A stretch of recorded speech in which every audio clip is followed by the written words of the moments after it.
eo afaka va ianao eo afaka va ianao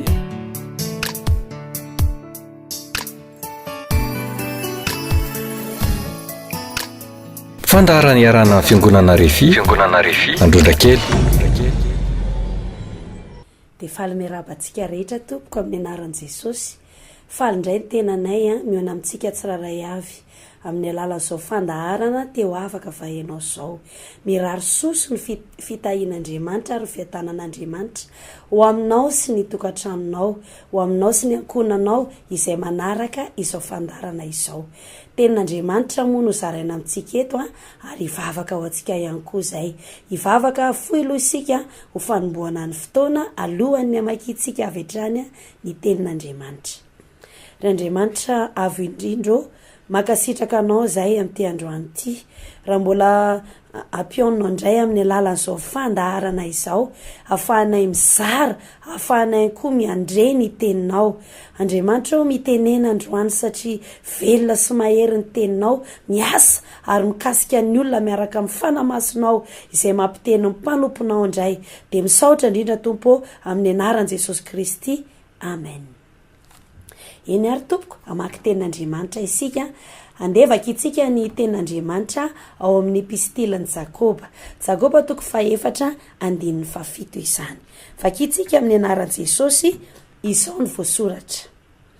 ka dia manekian'andriamanitra ianareo ary manoera ny devoly dia andositra anareo izy. Eto ny tenin'andriamanitra dia miresaka an'andriamanitra sy ny devoly. Ny tovizan'izy ireo moa dia hoe samy misy izy fa tsy hita maso. Misy andriamanitra, misy ny devoly fa samy tsy hita maso izy ireo fa saingy izao kosa nefa ny asany ety ambonin'ny tany dia miariary sy azo tsapaitana. Raha iresaka voalohany indrindra aloha tsika mikasika ny devoly. Ny devoly izay ambarako ihany hoe tsy hita maso kanefa ety ambonin'ny tany. Raha fiandohan'ny tantara aloha dia hoe tsy tety ambonin'ny tany aloha ny devoly tamin'ny voalohany fa tany an-danitra izy satria noforonon'andriamanitra anjely tsara tarehy fa saingy voalazan'ny tenin'andriamanitra fa tsy nahazaka izy zany atsara tarehany izany dia nitsangana ho mpanohatra an'andriamanitra izy. Ozy ny apokalipsia vakitsika amin'ny toko 12 milaza izany ady tany an-danitra izany nitsangana zany ny devoly izay anjely tsara tarehy noforonon'andriamanitra nitsangana ho adversaire an'andriamanitra izy ary ny ady izy aka ny toeran'andriamanitra satria tsy nahazaka ny toeran'andriamanitra izy moa dia namboarin'andriamanitra ho anjely ny fahazavana izay moa dikany atao hoe Lucifer anjely ny fahazavana izy ary tao anatin'izany dia tena anjely ny avaka io devoly io namboarin'andriamanitra mirapiratra sy tsara tarehy izy kanefa rehefa nanana zany toerana izany izy dia te-hitovy amin'andriamanitra izy. Izay ny tantarany andohan'ny devoly. Andeha vakitsika ny apokalipsia atao amin'ny apokalipsia toko 1:20 toko 12 azafady dia voalazan'ny tenin'andriamanitra fa rehefa tonga tao an-danitra tao ny zavatra nitranga tao an-danitra dia izao ny ady ny anjely Mikaela sy tetsy an-daniny Satana izay ny ady te hitovy amin'andriamanitra te haka ny fahefana izy dia ny ady izy. Izao ny voasoratra eo amin'ny 7 amin'ny anaran'i Jesosy ary nisy ady tany an-danitra Mikaela sy ny anjeliny ny ady tamin'ilay dragona ary ilay dragona mba amin'ny anjeliny kosa dia ny ady nefa tsy naharesy sady tsy nisy fitoerana ho azy intsony tany an-danitra ary nazera ilay dragona dia ilay menarana ela izay atao hoe devoly Satana izay mamitaka izao tontolo izao dia nazera tamin'ny tany izy ary ny anjeliny koa niaraka nazera taminy. Eto zany zao dia hitantsika hoe tao an-danitra aloha ny tantara ny mitranga tao an-danitra aloha ny seho ny tantara zany hoe samy anjely tao an-danitra izy ireo ny dragona sy ny anjeliny Mikaela sy ny anjeliny zany hoe samy anjely izy ireo fa mpitary manana maizy azy izany Mikaela zany. I dragona io koa nanana izy azy izay namboarin'andriamanitra fa nitsangana ho mpanohatra ny dragona ary nanohatra izy dia niady fa saingy izao zavatra nitranga resy teo amin'ny ady izy dia nazera ho eto ambonin'ny tany. Ampahafantarina antsika zanak'olombelona zany fa eto ambonin'ny tany ny devoly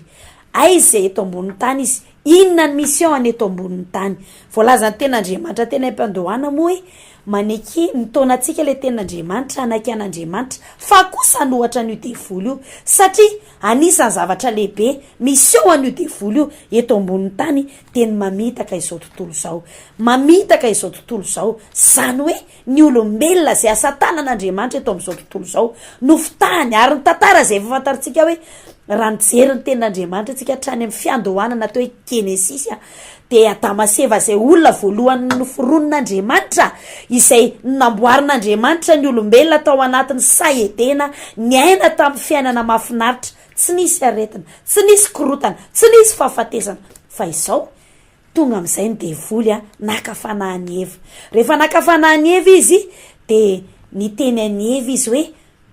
hoano ozy izy le voankazo fa raha mihinana an'io ianareo de hitovy amin'Andriamanitra na andainga izy teto anefa de izao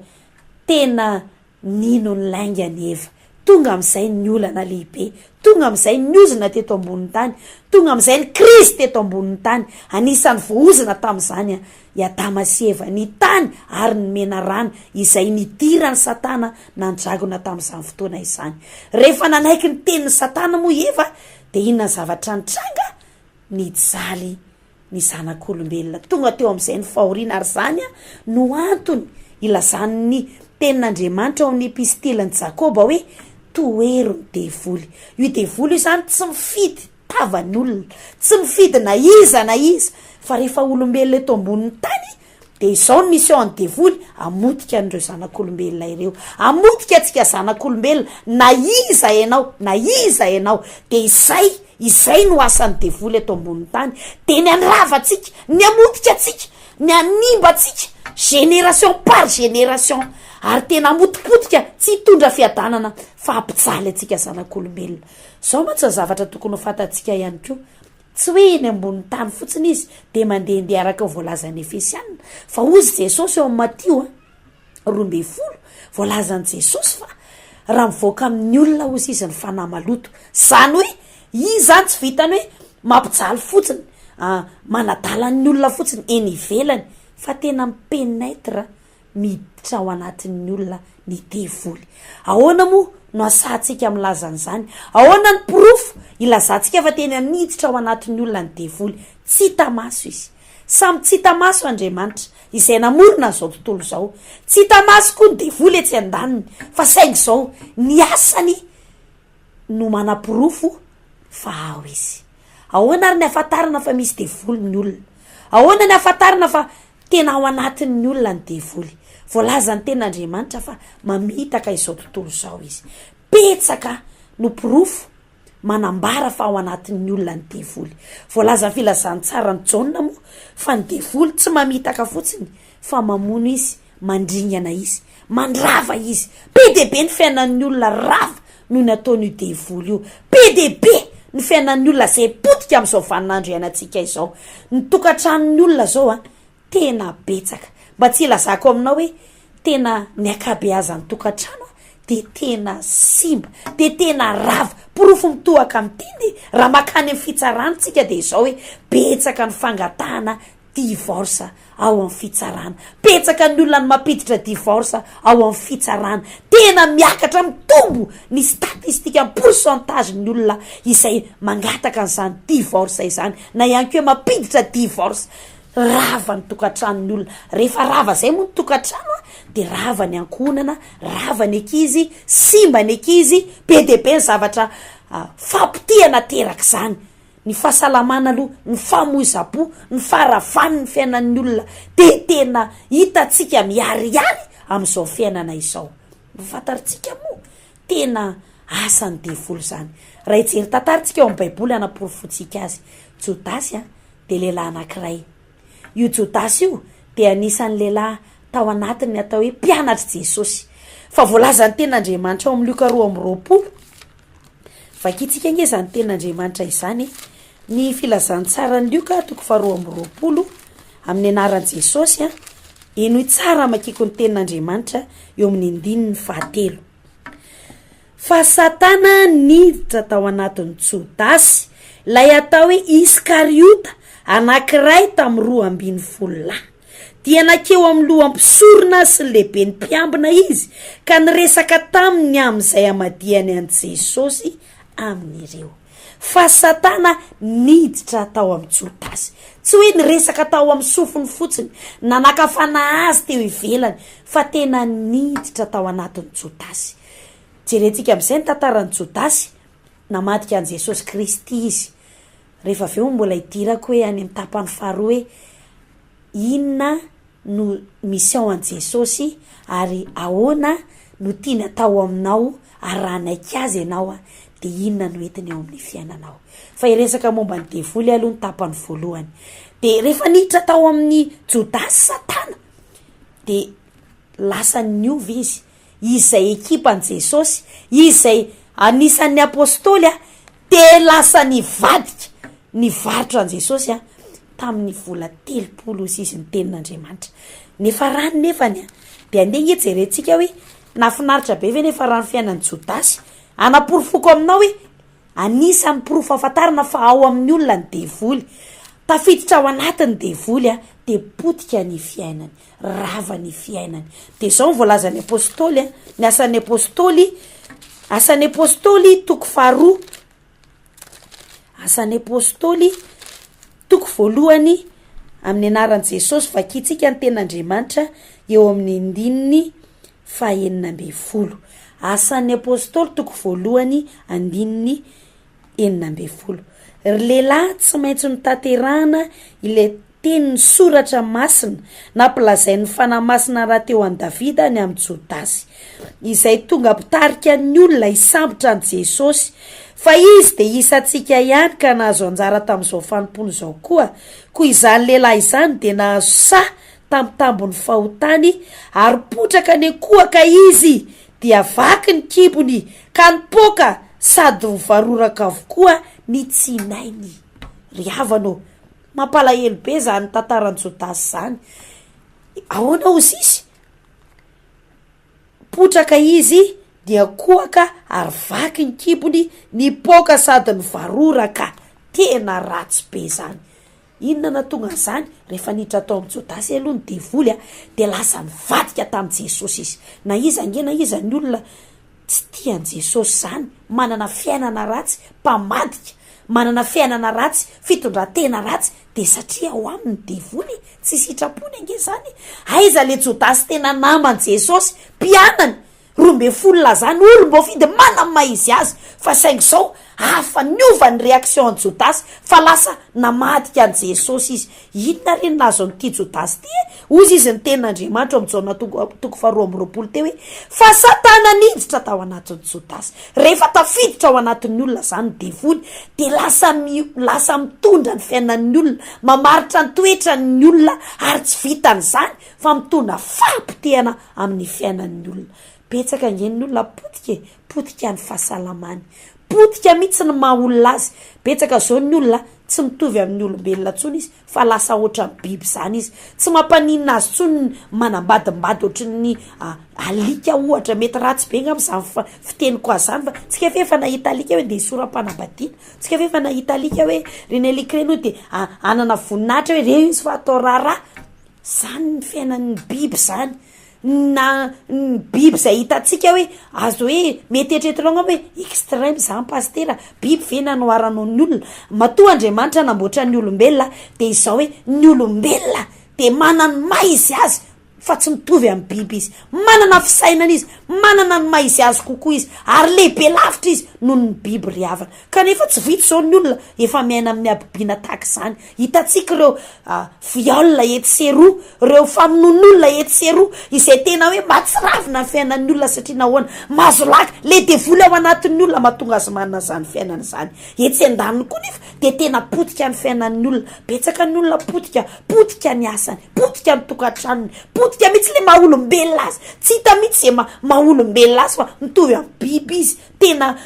tsy hita mihitsy izany olona navahan'Andriamanitra, olona miavaka izay nataon'Andriamanitra mitovy endrika amin'izany. Voalazan'Andriamanitra fa isika olombelona dia nataony tahaka ny endriny, tsy hoe Andriamanitra tsika fa mitahaka ny endrika Andriamanitra, hoe misy loha, misy vatana ary misy ratsambatana. Inona moa ny hevitra zany? Ny loha de nendrika le hoe Andriamanitra ray, ny vatana de Jesosy Kristy Andriamanitra zanaka, ary ny ratsambatana dia ny fanahy masina izay miasa sy metsiketsika mandeha eny rehetra eny izay mameno izay le Andriamanitra, tsy hoe telo Andriamanitra kory fa izy reo no mameno le Andriamanitra ray, zanaka ary ny fanahy masina. Ry havano resaka mikasika ny Satana teo voalohany, ianao ngamba mety mieritreritra hoe fa inona loatra re mahatonga ny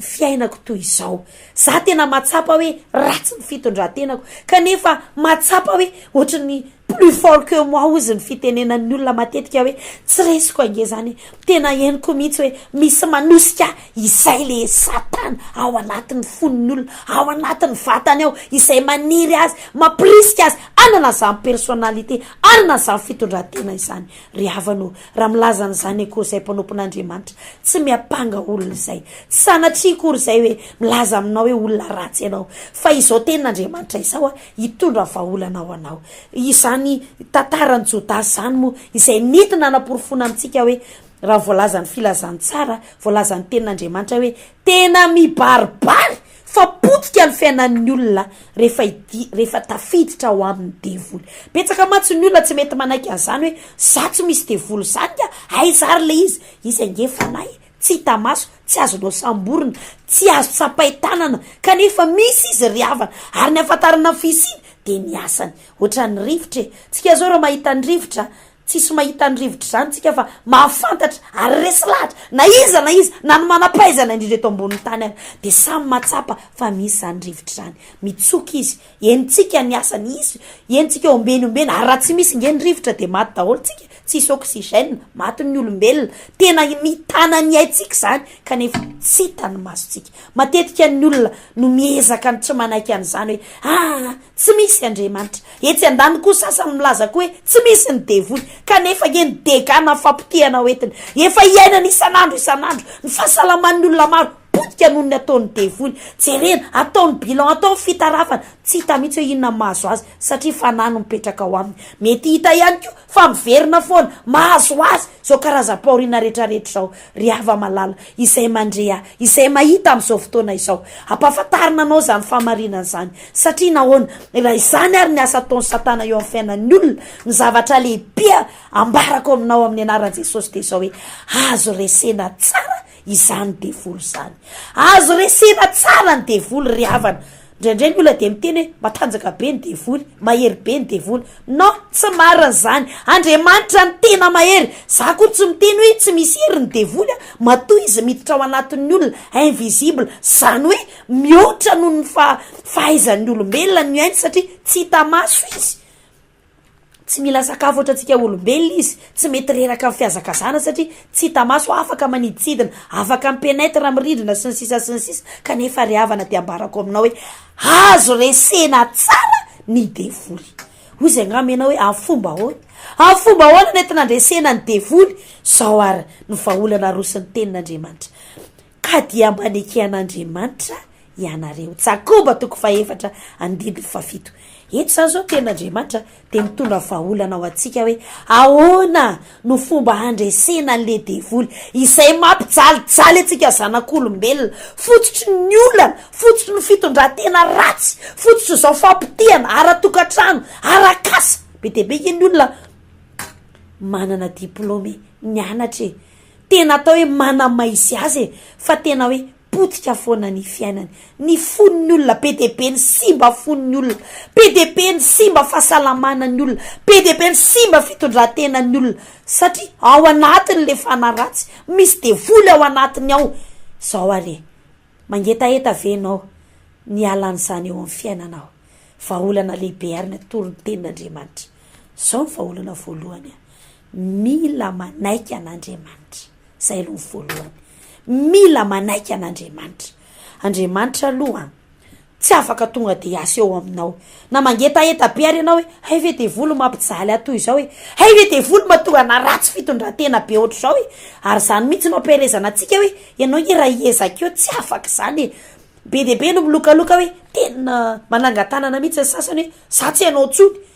ka nga io vitan'izany fanao anatin'ny olona io izay mitondra ny fiainany ka tsy mety tsy afaka izy am'izao fotsiny. Misy indray sasany hoe inona reny ezaka ataoko hoe mba tonga na ho afaka am'izao fitondran-tena tsy mendrika izao, ho afaka am'ty teny ratsy ty, mba te ho afaka am'ty fisotrotaoko ty a, mba te ho afaka am'ty fanitrana sy fampitiany ty a. Tena zay rehetra ataoko tsy mety daholo, zay rehetra ataoko tsy misy mitsangana mihitsy. Tena tsapako mihitsy hoe misy mandamoka ny fiainako satria nahoana misy an'le fanaratsy mampandamoka ao aminy ao tsy matsangana, misy an'le fanaratsy izay ao anatiny foka mitondra ny alahelo, mitondra le fiainana tsy mety manana fifaliana mihitsy. Na inona toerana misy azy de tsy mety faly izy satria le fanaratsy izay fototry ny alahelo de mahazo laka ao anatiny fody. Averiko ary hoe ahoana ary ny atao entin'andresena azy. Voalohany de zao hoe mila manaiky an'Andriamanitra. Tsy maintsy manaiky an'Andriamanitra aloha ianao. Tsy maintsy manaiky an'Andriamanitra aloha ianao. Ahoana moa zany manaiky an'Andriamanitra izany? Voalaza an'Andriamanitra fa izao hoe raha nanapa-kevitra Andriamanitra hanolotra remède ho an'izao tontolo izao. Entina andresena zany asany maizana zany. De nanome an Jesosy zanany izy. Andriamanitra zanaka tao an-danitra. Ka ny anekena an'Andriamanitra de izao hoe mila manaiky an Jesosy izay nomena antsika isika. Zay nge voalazany toy izao ny tiavan'Andriamanitra izao tontolo izao. Nomeny ny zanan'ilay tokana mba tsy ho very zay rehetra ambino azy. Fanana fiainana mandrakizay nomeny antsika Jesosy. Ka ny finoantsika ny Jesosy fa io Jesosy io izay mitondra ny fahotantsika sy ny sasintsika rehetra teo ambony azo fijaliana satria azadino fa rehefa nanaiky ny satantsika de lasa nanota. Tafasaraka tamin'Andriamanitra lasa nanana fiainana mampalahelo, fiainana tsy misy fiadanana. Tsy hoe nge hoe rehefa manana fiara de miadana e, tsy hoe nge hoe rehefa manana trano be de miadana e. Betsaka tsika izay manaraka fandaharana azonao tsara ny zavatra teneniko, azonao tsara ny tiako ambara satria nahoana Andriamanitra irery ihany mitondra izany fiadanana izany. Ozy izy Jesosy ny fiadanako nomeko anareo. Ao am Jesosy ihany nahitana an'izany. Jesosy no manome fiadanana. Be de be ny olona hoe raha tsy tonga filoham-pirenena angamba zay vao tena hiadana, tonga filoham-pirenena izy fa tsy miadana izany. Ao indray sasany hoe rehefa mandeha any amin'ny sambo be koa ozy izy any amin'ny croisière de zay vao tena miadana, hatrany aparantany ny tiako ale zay vao tena miadana. Ry havano, tsy izany no mampiadana ny olona fa Jesosy no manome fiadanana. Jesosy no tompon'ny fiadanana. Ary to mananao hoe mila manaiky an Jesosy ianao, mila manatona an Jesosy ianao, mila tsapanao hoe tena tsy mety ny fiainanao fa tena mila an Jesosy ianao. Zay ny anankiray lehibe indrindra. Tsy maintsy manaiky an Jesosy ianao. Jesosy zay maty anao teo amin'ny hazo fijaliana, Jesosy zay tondra sasintsika teo amin'ny hazo fijaliana. Tsy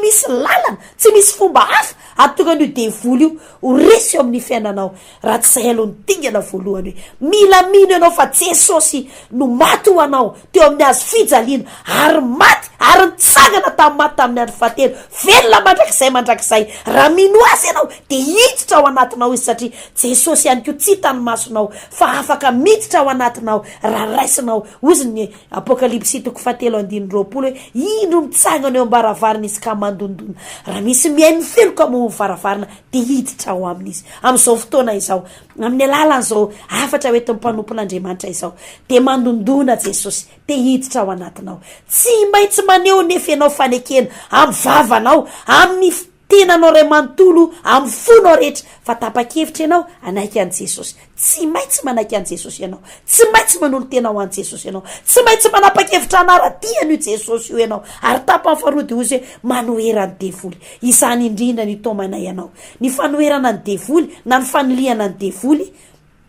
de tsy vita fotsiny any atokantranonao any hoe eto zany fa de ifampitady eto zay sy ny devoly zanga manaiky mihitsy. Fa izao ry havana, voalazan Jesosy any amin'ny Marka 9:7 hoe izao famantarana anaraka izay mino, amoaka demony amin'ny anarako izy. Zany hoe ny faniliana ny devoly de mbola voaka amin'ny anaran Jesosy. Zany hoe tsy maintsy manatona an Jesosy ianao, tsy maintsy makany amin'ny fiangonana ianao izay ahafahanao manompo an Jesosy, ary indrindra any amin'ny fiangonana izay manilika azany asany devolo zany manasa anao zay tompoko matetika izay no milazany zany eto mbola tsy taraiky ianao mbola tsy tary ianao Andriamanitra tena tianao amin'ny alalan'ity fandarina teo afaka vahenao ty manasa anao zay tsapanao ve hoe tena ampijalisy satana ianao ve le matsapa fa tena ao anatin'ny fampitiana ny fiainanao ry havanao miantso anao Andriamanitra andao anaiky an'Andriamanitra izay fiangonana Refy Androndrakely de manao fotoam-pivavahana ny talata sy ny alakamisy de misy fotoam-panafahanao manomboka amin'ray sasany ary ao anatin'ny fotoana io izay tomana anao anolo tena ho an' Jesosy ny alahady de misy fidirana 4 am 7 am 5 am 1 ary am 1 sasany amboary tompoko ny programanao amboary ny programanao fanamariana lehibe tsy hoe ny fiangonana Refy Androndrakely ihany akory misy an'Andriamanitra kanefa ry havana de izao tsy maintsy misafidy ianao toerana ahafahanao anompo an' Jesosy voalazany Matthieu 20 manao hoe naiza angonana androna telo amin'ny anarako de eo afony tsy maintsy makany amin'ny fiangonana izay miangona amin'ny anaran' Jesosy marina manompo an' Jesosy marina ianao ary indrindra tsy miala aminao ny devoly raha tsy hoe misy raha tsy anaovana izany fotoana fanoherana ny devoly zany tsy ampy zany hoe manaiky an'Andriamanitra fotsiny ny olona izay aloha ny première partie natapany voalohany fa ny deuxième partie izay goavana ihany koa de zao hoe manohera ny devoly de andositra anareo izy azo resena tsara ny devoly ry havana afaka ny ahilika tsara ny devoly ihany eo amin'ny fiainanao na inona karazany na inona fatorana hoentiny eo amin'ny fiainanao de azo resena tsara izy manasa anao zay petsaka ny olona petsaka izahay zao de matsapa izany fanafahana fialany devoly teo amin'ny fiainana izany tsy resabe zany manasa anao zay raha ny filazany tsara izay lasainay ombeny mo anisany ohatra lasainy Luka 9 i Marie Magdalene izay tonga teo anatrehan' Jesosy raha ohatra Jodasy potika noho ny fidirany satana tao aminy mandra-pahafatany de nampalahelo ny tantarany Marie kosa nefa nanana fanaratsy zay voalazany tenin'Andriamanitra fa fito no isany Luka 9 no milazany zany Marie Magdalene moa zany ambarako amintsika zany fa niala tao amin'ny Marie Magdalene ny devoly 7 nafahan Jesosy tamin'izany izy tsy fantatra hoe firy mety devoly mamatotra anao ozy angamba ianao hoe tena maro pastera manambara aminao hoe azo resena tsara io azo ahilika tsara eo amin'ny fiainanao io na inona karazany azadino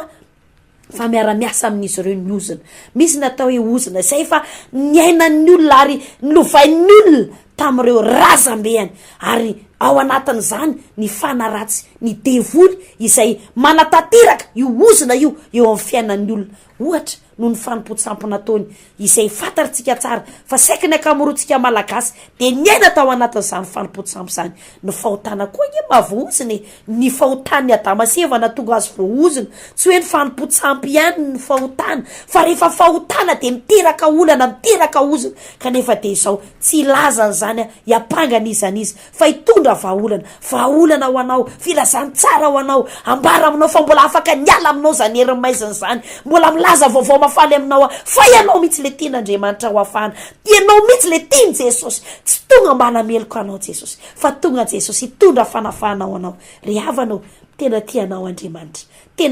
Andriamanitra afaka hiala aminao zany herin'ny maizina zany tsy misy devoly tsy azo resena izany Jesosy de mahery lavitra Andriamanitra de mahery lavitra ary izany ry havana de hitsoroana vavolombelona aminao fa maro ny olona izay natsapany zany ary manasa anao koa zay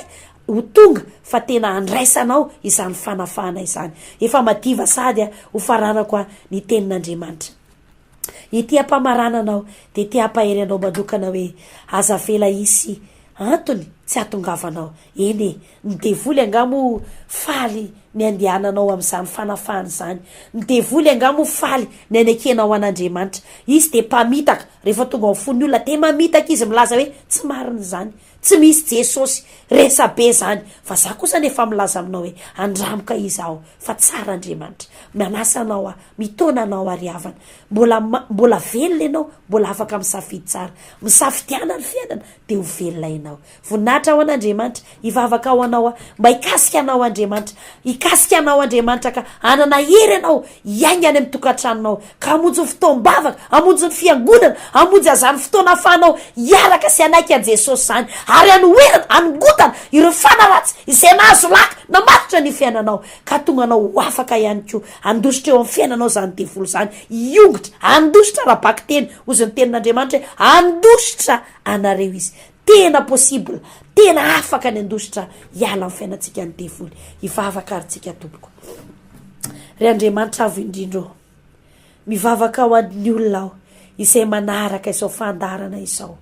fantatro fa velona ianao fantatro fa tena ty azy ianao ary ankehitriny Andriamanitra tsara indrindro dia mivavaka ao an'izy ireo amin'ny anaran'i Jesosy Kristy na inona fatora satana eo amin'ny fiainany na inona blocage na inona sakana dia raha vako amin'ny anaran'i Jesosy raha vako amin'ny anaran'i Jesosy Kristy misala ireo fahamaizinana misala ireo fahamaizinana na inona korotana faravanana etin'ny satana dia pitiako sy raha vako amin'ny anaran'i Jesosy zany Andriamanitra miasa amin'ny olona rehetra izay manaraka ny fandaharana ianao ary mitatana azy ny fanamasinao ianao nefa manangy azy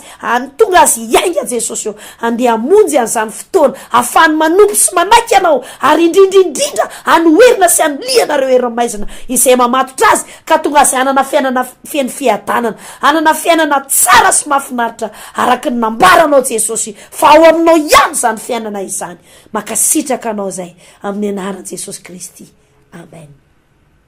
Eny ary tompoko dia makasitraka anao ny amin'ny nanjohinao ny fandaharana ny tompo ny hitanao dia mirasoanao mandra-pioana tompoko. Teo afaka va ianao? Teo afaka va ianao?